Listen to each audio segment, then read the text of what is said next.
The Ishaan S Show has been around for nearly 2 years now. And in our 2 years, we have hit all kinds of milestones and we've covered all sorts of stories, from inflation to the Afghanistan withdrawals to the 2022 midterms. And we've had on nearly a dozen guests on this show to share their perspectives on some of the biggest issues of our time. And it wouldn't have been possible without the great listener support that my show has gotten for nearly 2 years.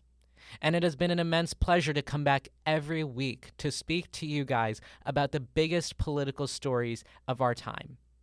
Now, I'm asking you one more time again to help us out. So, before you're done listening to this episode, if you could, please share this episode and all your other favorite episodes of the Ishaan S Show with your friends and your family.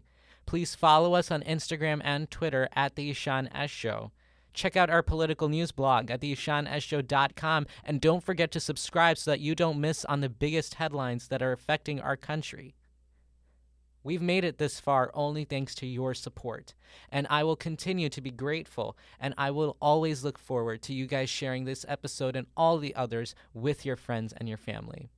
Thank you so much for all your help. And the great episode we have planned for you starts right now.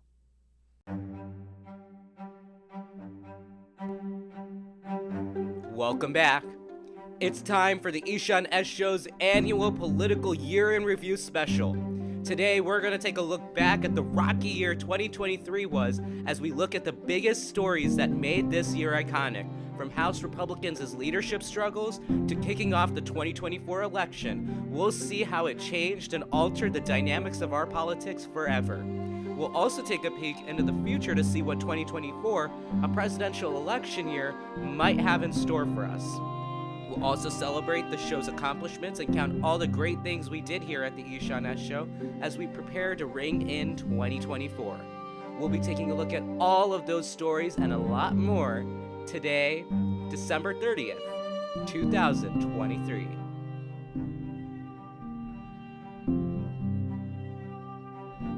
From Ishaan Media, this is a special edition of the Ishaan S Show, 2023 Political Year in Review, with me, your host, Ishaan.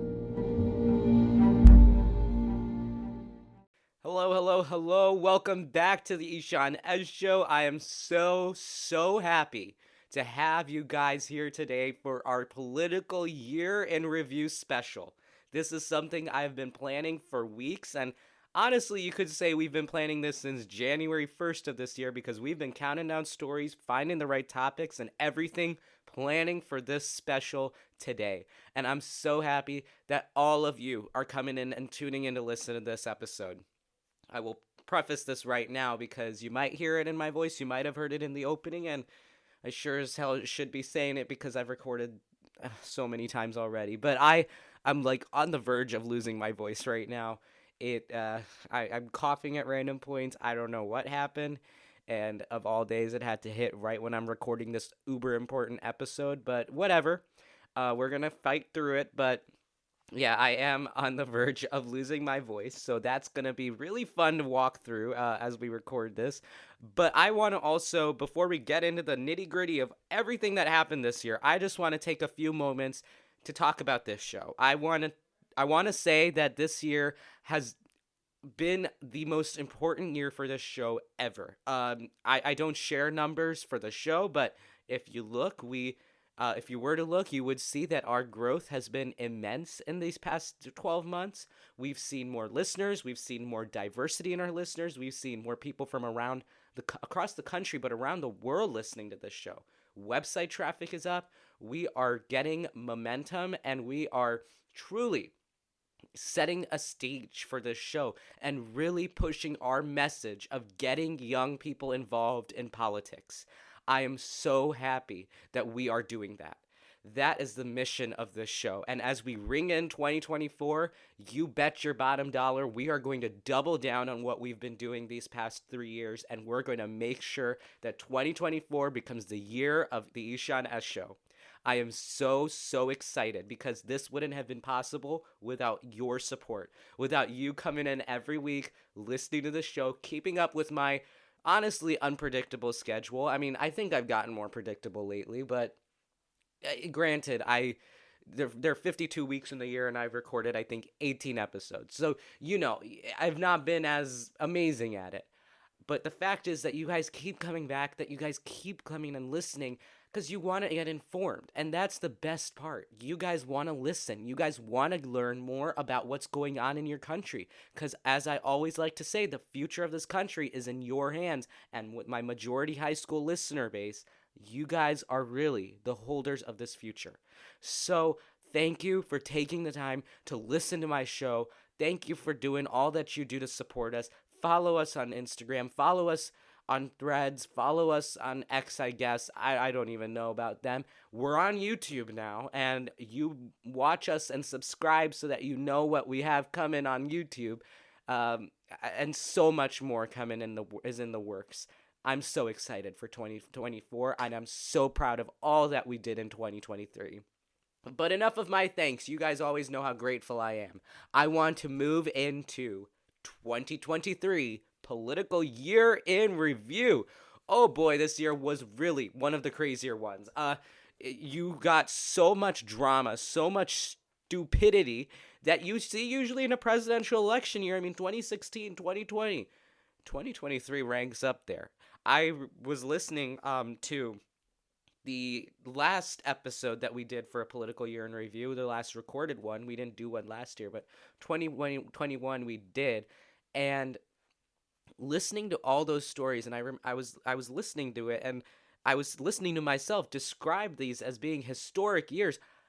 We hit it out of the park with 2023. We did a lot more history making. We did a lot more interesting stuff this year, and it's crazy. Today, I'm not going to go chronologically from January, February, March. I'm going to look at the biggest stories of this year because the nature of our stories has been that they've spanned the entire year. A lot of crucial things have been a pattern that we've seen and observed. So it's like you look at it and you're like, oh, this fits really well with this pattern that we've been seeing. It's nothing chronological.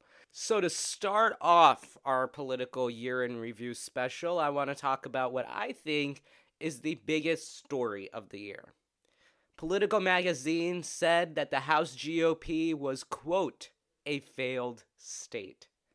I think that really sums up what the biggest story of this year has been. House Republicans and their crazy, crazy leadership struggles. We saw as we entered the new year, when we entered 2023, they were coming off of the heels of a really disappointing midterm. Kevin McCarthy was the leader back then, and he was coming in with this expectation that even though he had this tight, even though they had this tight minority status when they went into the 2022 elections, they would sweep and they would pick up 30, 40 seats because of Joe Biden's disapproval ratings. They fell flat on that. The red wave year ended up becoming a red splash, or even a red flop year, because they ended up only flipping a couple of seats and their margin only ended up being just 5 seats. So they just switched spots with the Democrats. And it's not as much as the disappointing loss, because honestly, if this was a normal year, that would have still been the story we were talking about today.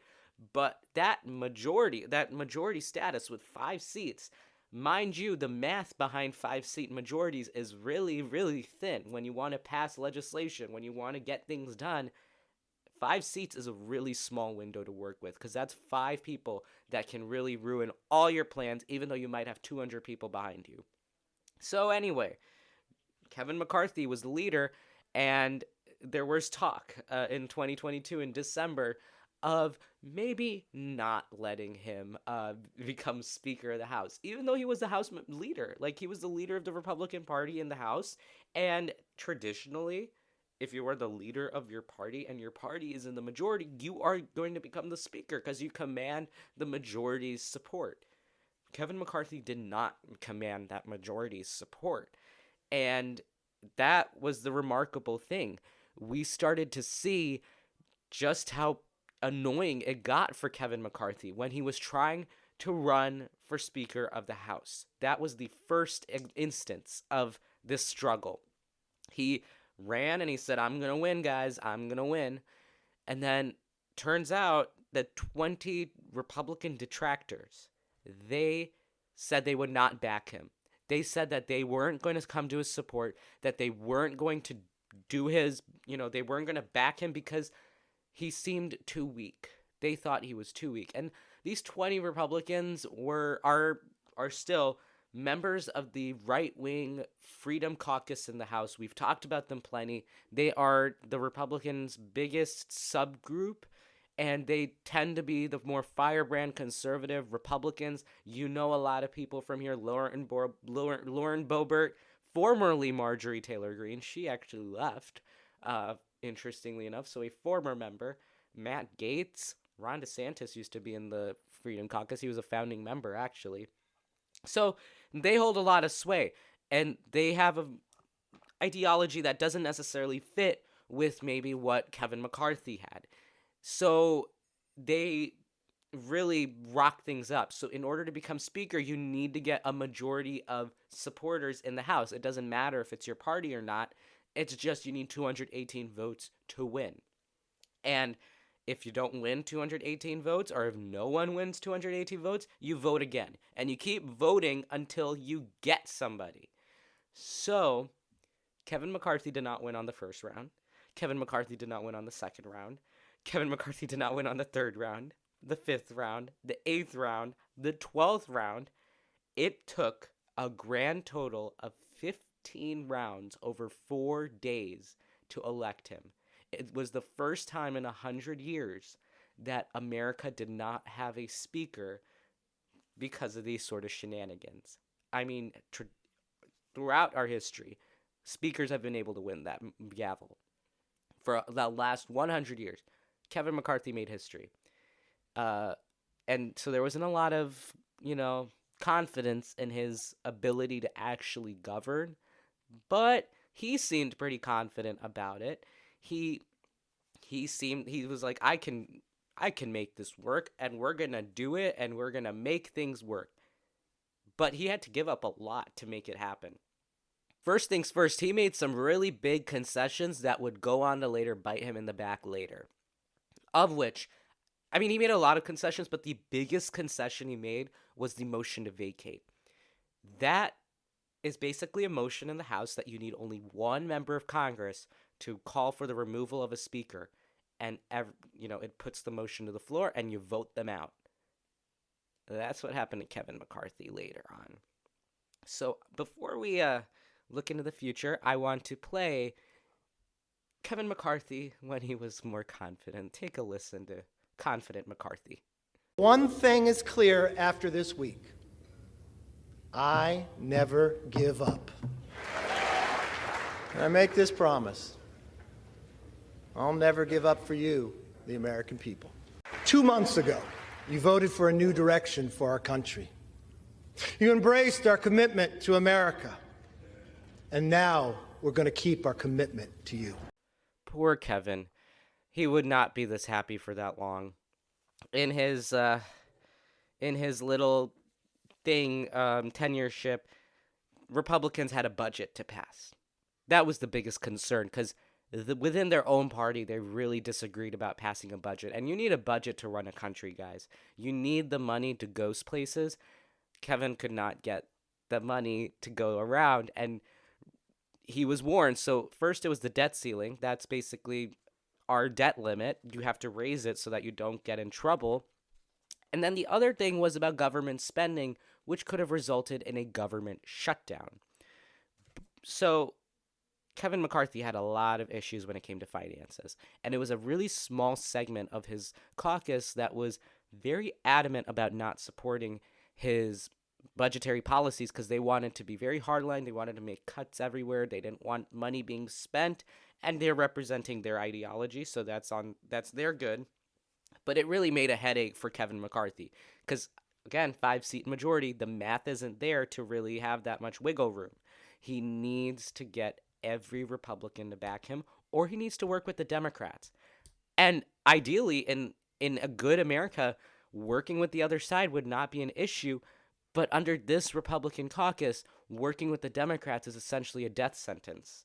And so in the end, when it came to that last midnight deal that he had to make, we averted the debt ceiling crisis. That got cleared with.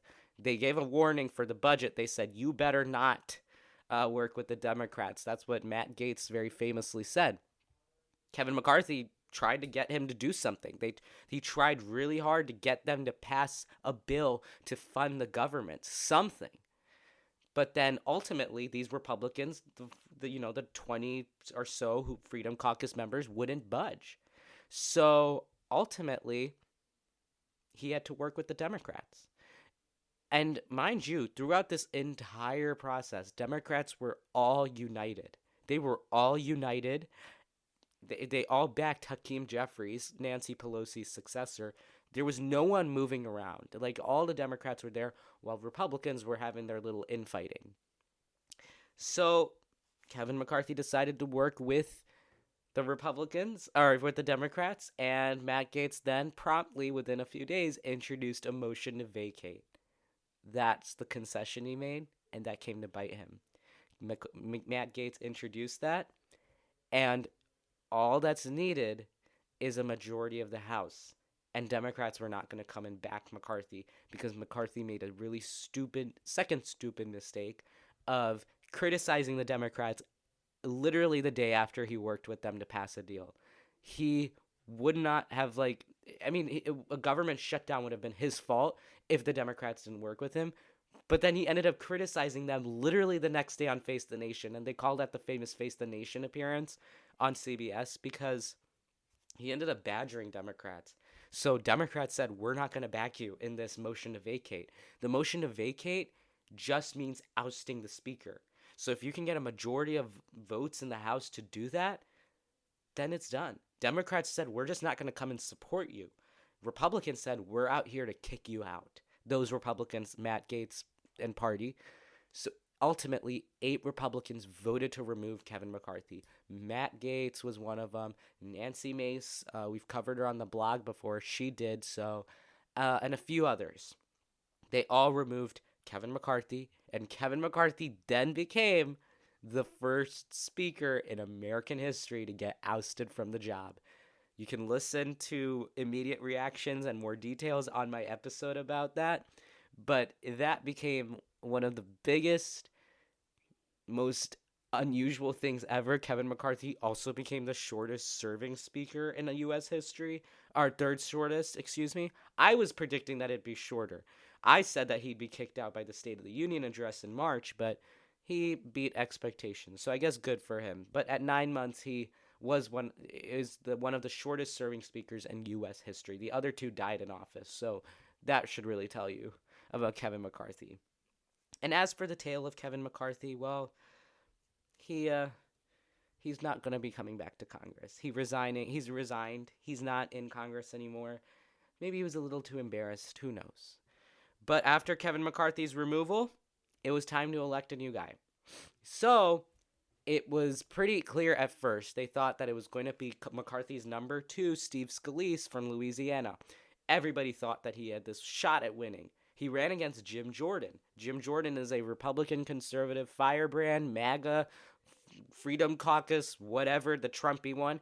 Steve Scalise is also pretty Trumpy, but he's not as Trumpy. He was a little more establishment. So they kind of were like, okay, we're going to see how this goes. Steve Scalise ended up winning, and then some stuff unsurfaced about him, about his coziness with former leaders of the KKK, and then it became a little controversial supporting him. And also that some people didn't want an establishment figure to lead the party. So he won the internal party vote, so he became the leader, but then he couldn't win the speakership. He dropped out the next day. Jim Jordan lost, but then Jim Jordan said, I'm going to run, and I'm going to do it again. So he ran after Steve Scalise dropped out. He won the internal party vote after losing at first. Then he went to the floor. And on the floor, moderates said they weren't going to back him. Moderates said, no way, Jose, we're not backing Jim Jordan. And Jim Jordan, to his credit, is really adamant, and he's really stubborn. He said, no way, I'm going to keep doing this. So they had floor votes. Steve Scalise did not have the floor vote because he was a little embarrassed that he might lose. Jim Jordan has no shame, I guess. He ended up being voted on 3 times. He lost 3 times. Each time he lost by an even bigger margin. So it went from 20 to 21 to 25 or so, something like that. And that was really embarrassing. Like, people disliked him even more as they continued. So Jim Jordan dropped out. He was there for a while. Then they decided on Kevin Hern. Kevin Hern was number 4 House Republican. He was, or number 3 actually. So Steve Scalise was number 2. He was number 3. So they decided to go with Kevin Hern. Kevin Hern was a little less unknown, but he was also not very pro-MAGA. So President Trump was making some private calls to try to push away at his nomination. And so he became the leader. He did win the internal party vote after 9 rounds of voting within the internal party vote. That's to select the nominee. Then on the House floor, he was just about to be put on the House floor, and then he withdrew within 4 hours. Within 4 hours, Kevin Hern withdrew. I mean, that must be the shortest living nominee for Speaker ever.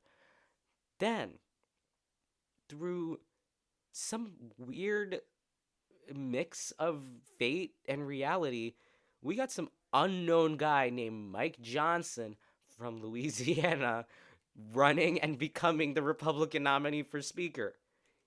Mike Johnson is now the Speaker of the House because he won.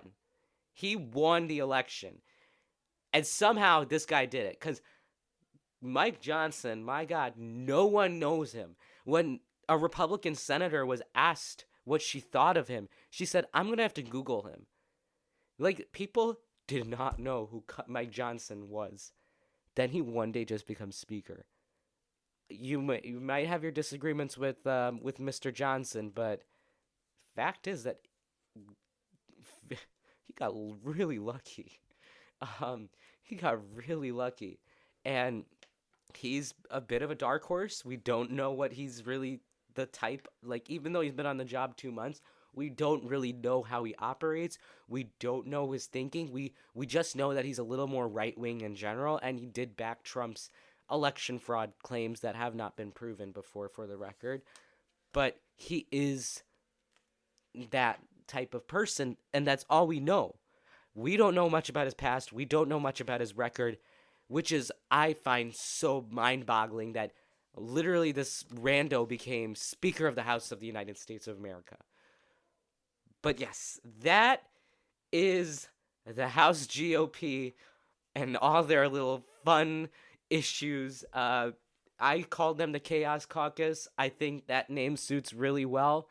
They are still going to be in power next year. Oh my God, I totally forgot. George Santos. Ooh, I was about to wrap this up. George Santos is out. George Santos, the fraudulent guy that faked fan campaign finance records, that made up stuff about his college. The guy that said he played college volleyball, but had never played a game of volleyball in his life. Neither had he gone to that college or graduated from any college for that matter. Has multiple countries investigating him. Yeah, he was expelled. You can listen to my episode from a few weeks ago about that if you want to learn more about George Santos. But what I was saying was, House GOP was the Chaos Caucus, and we still got them going through all of 2024. So it's going to be one heck of a sight to see how they run another year of American politics. But okay, I want to move on. I know I just spent 20 minutes ranting about them. We're going to be quick with the other topics, I guess, but that was the biggest topic of this year, and it really shaped a lot of our politics. Next, I want to talk about Trump's legal issues. So before any of this year, we had not really heard of former presidents really, getting involved in a lot of legal trouble. For the most part, they go to their little ranches in the middle of nowhere and spend the rest of their lives happy. But Trump is a one-term former president who's running for re-election right now for the second time. He has a lot of legal issues. First time that we've seen a presidential candidate have this many issues, let alone a former president. He has 91 felony charges against him in 3 different jurisdictions, 4 different indictments. what's an indictment, you might ask? An indictment is when a grand jury that's 21 people decide that there is enough evidence against you to take you to court. Not that you're guilty or that you are a criminal, but that there's enough to take you to court. Trump has had 4 instances run by 3 different prosecutors doing that. So the first case, that one really shook things up, but I also think it was the worst case, and it was probably the dumbest one because it really ruined the credibility of indictments. It was in New York. We know about the Stormy Daniels thing. She's an adult film star. Stormy Daniels had this alleged affair with Trump, and allegedly during the 2016 campaign, he took money out of his campaign to pay her hush money so that she wouldn't talk about the affair. So they were going to prosecute him on New York campaign finance laws. Alan Bragg is the district attorney of Manhattan. He is a politician. He has to win re-election. This is a pretty big case to have against him, actually. It's a really high-profile case, but obviously it looked very politicized. The instant reaction was that so many Republicans just said this is a justice system that is turned against Republicans and conservatives. That's what they did, and they turned Donald Trump into the caricature of a persecuted Republican. In their words, not mine. So that's what that was about. Alan Bragg put the charges on him for campaign finance stuff. It was the first time that a former president was charged in such a manner, and really it was unprecedented territory for everybody. I mean, me here covering the story, other news organizations covering the story, we'd never seen this before. Politicians, they'd never seen this before. It was uncharted territory. But again, with Donald Trump, you get a lot of that. The next charge came in June. That was the Mar-a-Lago classified documents thing. You might remember that the FBI raided Trump's house last year, so in 2022, to get documents that he allegedly stole with a lot of national security secrets. A few of them were like top secret, like, oh boy, only like 5 people in the world know about these. It was about plans with war with Iran and stuff like that. That was a really serious issue, actually. And in the aftermath of that, we started to learn more about Mike Pence and Joe Biden and all of their mishandlings of classified documents. But by far, Trump had the most irresponsible one. He was subpoenaed, like the court ordered him to return them. He ignored it. He hid them all around Mar-a-Lago. But it was the first federal indictment of Donald Trump, and we were introduced to the figure known as Jack Smith. He is a Department of Justice prosecutor, a special counsel investigating Donald Trump. The next indictment that also came from Jack Smith. That's a different case that he was investigating, but it was related to the January 6th riots. That one was the most serious that's happened. It's basically charging him with not treason or insurrection, but taking part in trying to, disrupt a congressional process or something like that. Serious charges, though. And essentially, that one stemmed from the January 6th committee. You know them from last year when we used to cover them. They're no longer a thing because Kevin McCarthy got rid of them. But there was a lot of evidence that they gathered in that committee from last year, and they turned that into the Department of Justice, and Merrick Garland, the Attorney General, appointed Jack Smith to investigate this and try to make a case, and Jack Smith was able to do it. He works independently of Merrick Garland, so Joe Biden was not directing Jack Smith to prosecute Donald Trump. That should be stated, but it's far more of a political discussion because January 6th is inherently tied to the election fraud thing, and the election fraud stuff is tied to politics. So this is inherently more political, but not in like the Alan Bragg type, where it actually does feel like Alan Bragg charged Donald Trump just for likes and views. This is more political in the sense that the nature of the case and the facts of the case just have so much to do with politics. That's what made the discussions around it a little more heated. And then the last indictment that Trump faced was from Georgia. Georgia was a state that was super close in the 2020 election, and he lost by around 11,000 votes. So Fani Willis, she's an Atlanta area district attorney. Fulton County district attorney, excuse me. She charged Trump, but a bunch of former Trump allies that took part in the election fraud conspiracy, she charged a lot of them with the same crime. It's called RICO. It's meant to capture gangs and organized crime. She charged around 20 other people alongside Donald Trump with this RICO charge for trying to pressure the Georgia election officials to overturn the Georgia results. And this was the local one seemed a little more political in nature, but the thing about this case that I find interesting is that people like Sidney Powell, she was a cuckoo lawyer that worked for Donald Trump, but she was really backed him. She ended up turning against Donald Trump. She took a plea deal and is now testifying against Trump. That's the thing about this case with Fani Willis. She managed to use that RICO charge and scared a lot of people. And it's really impressive how she managed to do that. So a lot of people are turning against Trump that backed him just so they can save themselves. It kind of shows a weak case for Trump.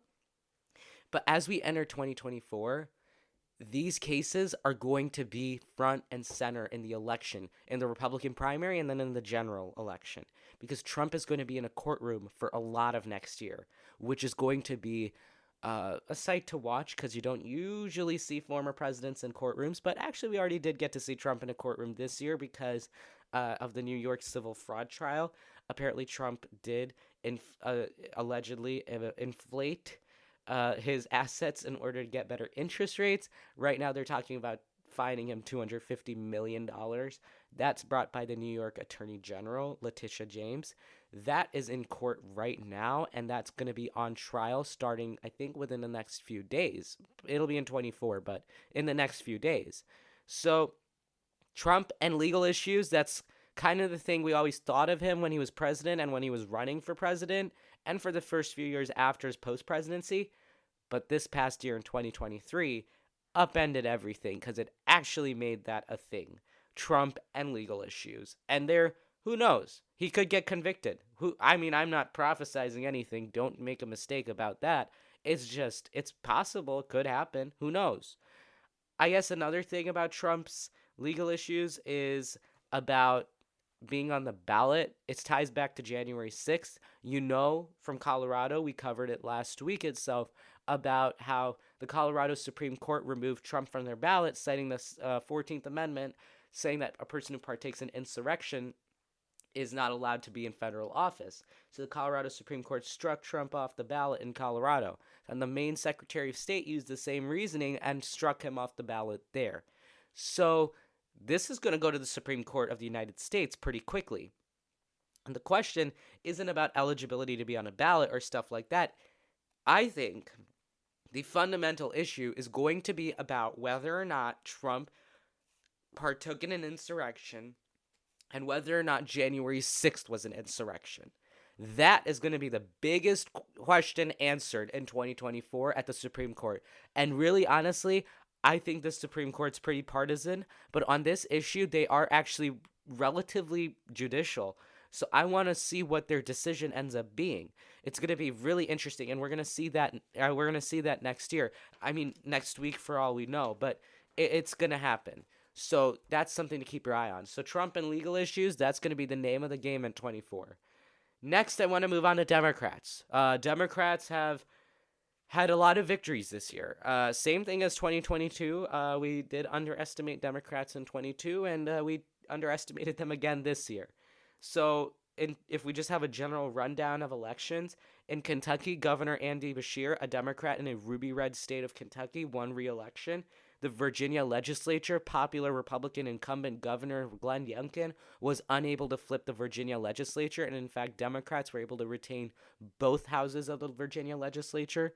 And then Wisconsin Supreme Court case, they were able, not Supreme Court case, Wisconsin Supreme Court, they were able to win a Democrat majority there. That justice that won, she won by 10 points. All of this ties to one single issue, and that is the issue of abortion.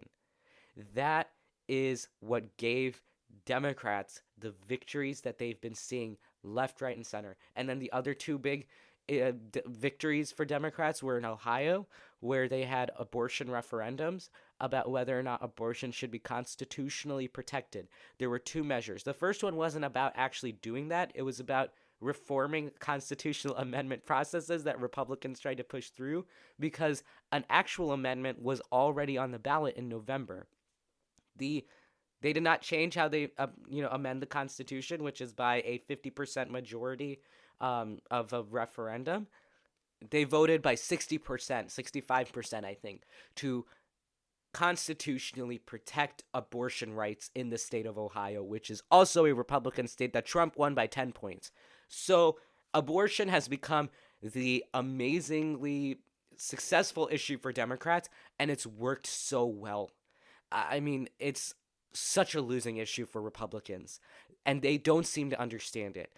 Maybe you're a Republican listening to this right now, and you don't agree with me.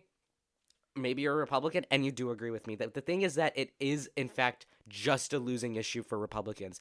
They don't know how to make this work. It's not working. In Virginia, the legislature, Glenn Youngkin wanted to pass a 15-week abortion ban. Democrats turned out to stop that from happening. In Kentucky, Governor Andy Beshear ran what was rated as the best ad of the entire year, with a young girl who was testifying about her own instance of sexual assault, and how Andy Beshear's opponent, I am slipping on his opponent's name, but the Republican candidate wanted to pass an abortion bill with no exceptions and a complete ban. She criticized him, and that was that they said that was something that turned people out to vote and support Andy Beshear. In Wisconsin, it became about a case of whether or not abortion rights would be protected in Wisconsin. Abortion is an issue that Republicans just can't make work. But now Democrats have used this, and they've used it in a way that's been so successful. And I saw it in 2022. We're seeing it again in 2023. And I feel like it's going to be something that carries on into 2024, because as long as abortion becomes this issue where it's not decided, like, even if you're pro-choice or pro-life, it's not set. Like, there's nothing that's decided anything yet. So unless it's decided, it's going to be something that helps the Democrats for a long, long time. And that's just the way it works. So I also then want to talk about Democrats in Tennessee. This is an issue that we covered. It was the Tennessee Three: Gloria Johnson, Justin Jones, and Justin Pearson. Justin Jones and Justin Pearson were removed from the Tennessee legislature for partaking in a protest against gun violence after a horrific gun violence incident in Tennessee. And they were advocating for, passing gun restriction bills, as was Gloria Johnson. The Tennessee legislature decided to expel Justin Jones and Justin Pearson. They are two black members of the Tennessee legislature, and they decided to remove them. Gloria Johnson was also on the chopping block, but she managed to actually defeat that effort. But the two Justins were not, and they were expelled from the Tennessee legislature, but they garnered national attention for doing this, and they've been labeled as the Tennessee Three for standing up. I want to give an update to everybody on those three. Gloria Johnson is doing really well. She is now running for U.S. Senate against Senator Marsha Blackburn. Justin Jones and Justin Pearson both won. They were both put back on the ballot in their respective home districts, and they did win. And so they're back in the Tennessee legislature. So nice stuff there, I guess. Next, it is oh, actually, wait, we're not going to move on just yet. I also want to talk about Gavin Newsom. Gavin Newsom is a Democrat win as well this year. Gavin Newsom has emerged as this really nice standard bearer for Democrats. Like, he's been going across the country campaigning for Democrats, and he's really cemented his status as a rising star. Like, Democrats everywhere want to be him. He is doing really well. So he also debated Ron DeSantis a few weeks ago. We covered that on this show as well.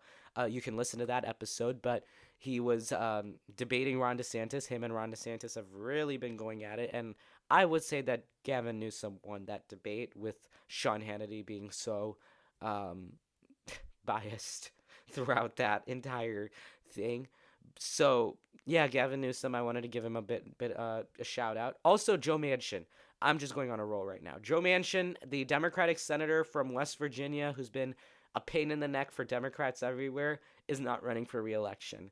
So take that how you will, but that's also a notable story. So he's not running for re-election anymore, but now they're talking about him running in 2024 on the No Labels party. We'll talk about that in a second. Speaking of which, the 2024 election, I want to talk about the GOP primary.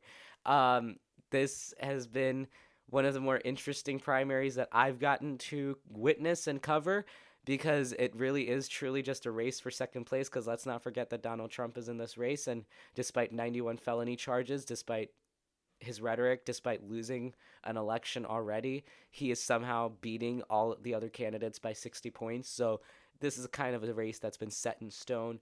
But we're kicking off, so we kicked off the 2024 election.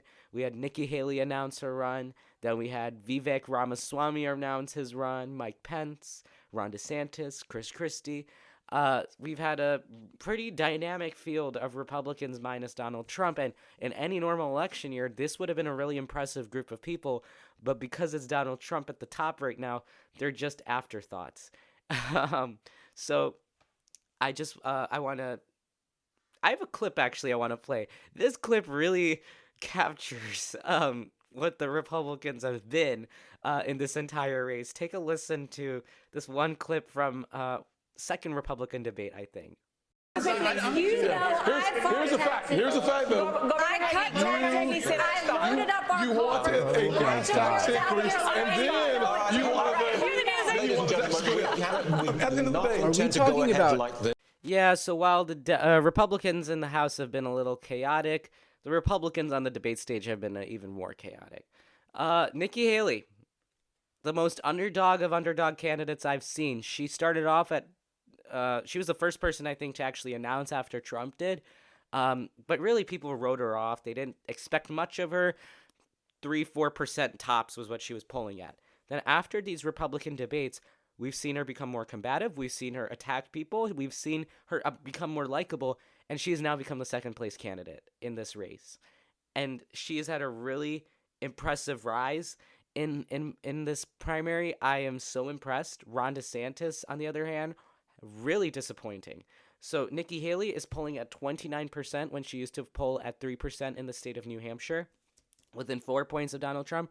Ron DeSantis used to poll at 28%, within just a few points of Donald Trump again, and now he polls at around 10%. So Nikki Haley's had a really impressive rise. She had a gaffe a few days ago where she could not tell you what caused the Civil War. I'm not going to play the clip. You can find the clip because we're running out of time here, but she had a bit of an issue with slavery. With the slavery comments, I don't know in a Republican primary if that's a really big issue, but she did face a lot of criticism, and she's having a bit of a bad press day because of it. So, but in general, she's been really doing very well. Then Ron DeSantis, disappointing. That's all I can say, really. His campaign has so much infighting within it. They are fighting like crazy. I read all these articles about Ron DeSantis' campaign, them attacking each other, high-profile resignations all the time now. It's just so sad. Like, it's so sad what's going on with him. He won the Florida re-election bid for governor by 20 points in a year that was terrible for Republicans. To think that his prospects dropped like this in just 10 months is mind-boggling. But it is what it is. Then we have Mike Pence. Mike Pence was... It's not that he was disappointing. He dropped out, right? Former vice president drops out of the race. It's not disappointing. I mean, obviously, you'd think more of a former vice president. After all, Joe Biden was a former vice president.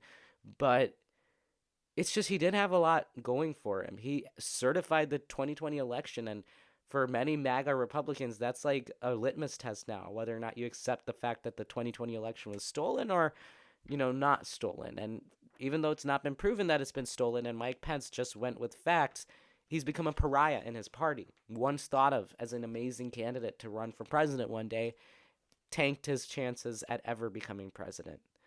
So there's that. Chris Christie seems like a perennial candidate at this point, but he's doing impressive enough. He's the only guy that ever criticizes Donald Trump, so we keep him in the race because he brings a little, spice. Vivek Ramaswamy, the nobody who became somebody, he is obnoxious, and really, the Republicans do not like him. Honestly, he's polling at 3%. He holds the interesting distinction. DeSantis has just had a drop because he's a bad campaigner. Vivek Ramaswamy holds the distinction of becoming more unlikable every time he shows his face on television. Since the first debate back in August, he has dropped significantly. He went from being the second place 15% candidate to being a fourth place 2% candidate. So he just recently actually pulled all his money for ads in New Hampshire, which is not what you're supposed to do when the New Hampshire election is so close. But there you go. Here's a clip I want to play because now the funniest thing from this whole Republican primary has been Nikki Haley and Vivek Ramaswamy kind of hating each other. It's really funny to watch. I'm going to play a couple of clips of them really going at it. And that's how we're going to wrap up the GOP primary. So take a listen to Vivek versus Nikki. This is infuriating because TikTok is one of the most dangerous social media apps that we could have. And what you've got, I honestly, every time I hear you, I feel a little bit dumber for what you say. Because I can't believe that here you've got a tick and you are choosing a murder over a pro-American country. First of all, Mr. Ramaswamy, you have 30 seconds. Mr. DeSantis, Nikki, I wish you well in your future career on the boards of Lockheed and Raytheon. I'm not on the boards of Lockheed and Raytheon. And Boeing came off of it, but you've been pushing this lie. You've been pushing this lie all week, Nikki. You want to go and defund Israel? You want to okay, let me address that. I'm glad you brought that up. I'm going to address each of those right now. This is the false lies of a professional politician. There you have it. Your watch, so the reality make America less safe. You have no foreign policy experience, and it shows. And you know what? The foreign policy experience that you all have. And then things we have become a little grim in our geopolitical scene when it comes to Ukraine. We've seen Ukraine, that has been stalling a little, but I want to talk about the Israeli conflict. I have not talked as much about it on this show just because of just the really controversial nature of all of it. I've stayed away from it, but I encourage you to obviously inform yourself on it all, and I am not at all somebody that's well informed on this topic. It's an incredibly complicated issue that spans so many years, but what happened is that Hamas, a terrorist organization, attacked Israel, resulted in the loss of life of 1,400 Israelis, and the response has resulted in Israeli forces going into Gaza, that's part of Palestine, the Palestinian territory, that has been, there's been a lot of fighting going on in this area. It's been more lopsided, though. It's become more lopsided, and it's created a huge humanitarian issue. Israel says that they're all about, going after Hamas and freeing hostages that Hamas took. Many hostages have not been released yet, but they're all about going in. But what's resulted is in the loss of life of 20,000 people. It's disturbing just how many people have lost their lives. And 20,000 it's one of those numbers, like it's just something that you don't understand, and you can't comprehend that number. But it's so many people. And the loss of life in Israel from 1,400 people, again, they call it Israel's 9/11 because of proportionally just how bad it's been. The loss of life that has resulted from this entire conflict has been shaking, and it shook the world to its core. Geopolitically, it's caused such a rift. There's so much confusion, and there's so much disarray as a result of all of this. And it's like you wonder, should you back Israel? Should you back basic humanity? Should you back Israel's right to defend themselves? They are a very important ally. But should you not be concerned about this humanitarian crisis that has engulfed the Middle East. It's been tough, and it's been really dark. And I've strayed away from this topic because it's difficult to even talk about. It's been bad press across the board. It just doesn't matter what side you're on. It's been bad press everywhere, and it's going to be something that's going to persist through the new year into 2024, and, we don't even know where this issue takes us. So geopolitically, that has been the biggest topic that has come up this year, and it started in October. I mean, the issue that we have at hand right now, that started after Hamas attacks in October. So that's the biggest issue. Then I want to talk about Biden. Now, President Biden he's always had a really complicated relationship during his presidency with approval ratings ever since the disastrous in Afghanistan withdrawal. He has been suffering from poor approval ratings. I think there was a survey just a few weeks ago that I saw where he was ranked at, I think, 39% approval rating. That was worse than Donald Trump. It's worse than any modern president in modern U.S. history at this time before the election. They say that Obama was polling poorly, Bush was, but Joe Biden takes it to a different level. And his biggest issue is that he's struggling because of the Israeli-Palestinian issue. But not just that, he's also suffering from young voters.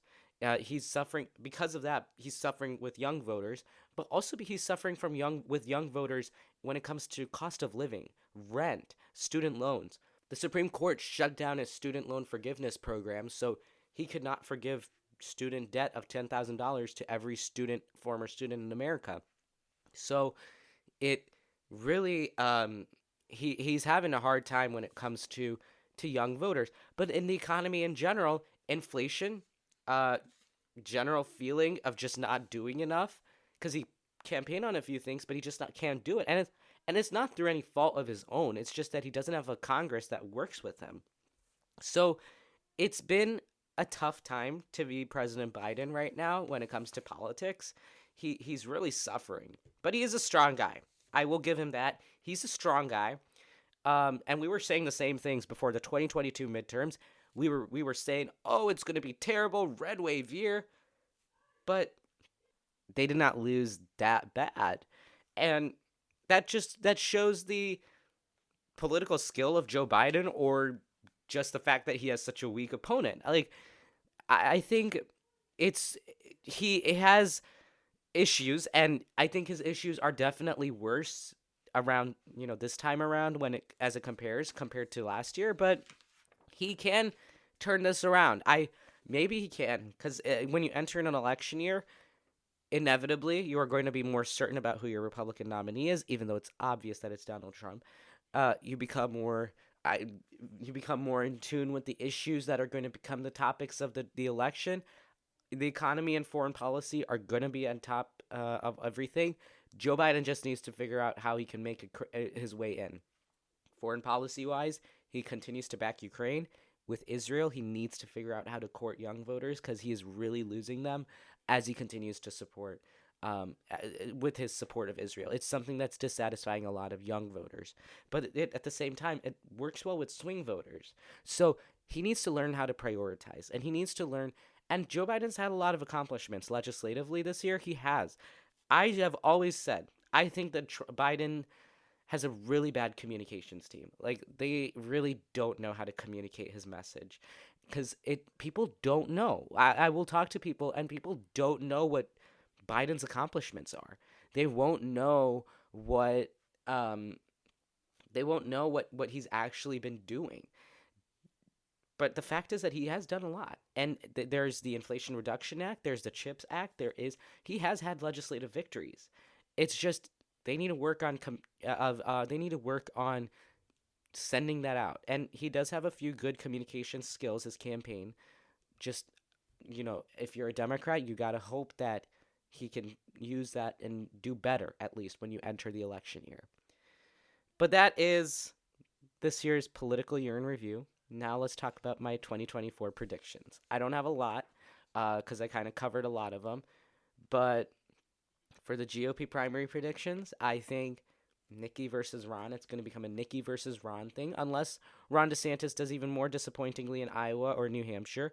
That's a sight to be seen. Then VP picks. I think the VP picks are going to be interesting on the Republican side because Trump has a lot of people to choose from. And reportedly, actually, after Nikki Haley came within 4 points of beating him in New Hampshire, he started talking about picking her as his VP pick, even though no one on his team wants that. Some funny thing there. Add your name to our email list, and stay tuned on the IshaanSshow.com because I do have something working on for potential VP picks. So stay tuned for that. Then we obviously are going to have a Trump versus Biden rematch. As disappointingly boring as that sounds, that is something that's going to happen. And you might think it's boring, but then again, these two men are very dynamic people, and 2020 was something. I wonder what thing 2024 is going to be. We'll still be here probably, and we'll still be covering these topics, so stay tuned, I guess. Trump's court cases, I already talked about this. It's going to be a big deal. It's going to go on, and Trump's going to be in a courtroom for the majority of next year when it comes to campaign time. He's going to be in a courtroom. He's going to be testifying. He's going to be dealing with legal issues. So who knows? Maybe he could even get convicted. I don't know. We'll see. Joe Biden, I think with Israel and the Ukrainian conflict, this is going to be something that Congress either declaratively, because right now they're not very united, but I think they're going to make a definitive statement of whether or not they want everyone to kick the can, of whether or not they want to give everyone money, or whether it's going to be conditional. That's what we're going to see there. I think Democrats are going to continue to win. It's going to be stronger Democratic candidates. I've been following a lot of the primaries across the country right now. And in general, we have really strong Democratic candidates. Republicans have a lot of infighting. And I think because Trump is running on a campaign of his own, he's not had the time to really involve himself in these primaries the way we've covered in the past. So it's a, duke it out type of thing for many Republican candidates. So I'm still not certain about Republican primaries because there is a Trumpy and then there's a not so Trumpy person. If it's a not so Trumpy person, that's going to help with down ballot races. For Trump, it's going to be in Trump's interest to have non-Trump type candidates on the ballot because it helps him win. Because if voters are turned off by everyone on the ballot, then that doesn't help him. But if they're not turned off by everyone, then that changes things. So we have that there. Keep an eye on Jack Smith because he's got a case, I think, literally on January 2nd. So in 3 days. And I'm looking at my list, and that was 2023, guys. That was our political year in review. I know that this episode has been longer than usual, but I've had so much fun.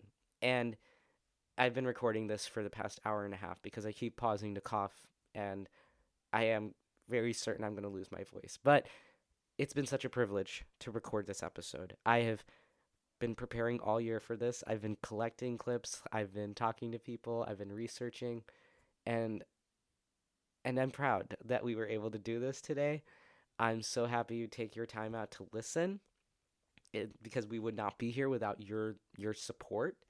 So thank you so much. Thank you for all that you've done in 2023. And as we enter 2024, let's make it our biggest year yet. I am looking forward to everything we have in store for us. So we'll get it going. But before I go, follow us, add your name to the email list, subscribe on YouTube. And we will continue to do all the great things here that we try to do to inform you. And I wish you all a very blessed and safe Happy New Year. I will see you on Friday, I guess, all for a new 2024. So excited, guys. Happy New Year. And that's a wrap on 2023. Thank you so much for making this past year so amazing for the Ishaan S Show, and we hope to have you back for 2024. And thank you so much for listening to this political year in review special. If you liked my commentary, then go ahead and follow the Ishaan S Show on Instagram, Twitter, and Threads for breaking news posts and updates about the show. If you want to get more breaking news stories and top-notch analysis, then subscribe to the Ishaan S Show's political news blog on the IshaanSShow.com. Subscribe to our YouTube channel to get more updates and stories, and continue to share these episodes and all your favorite episodes of the Ishaan S Show with your friends and family. This year has been truly amazing, and we have a lot more ahead. Thank you for all your support. I'll see you all in 2024.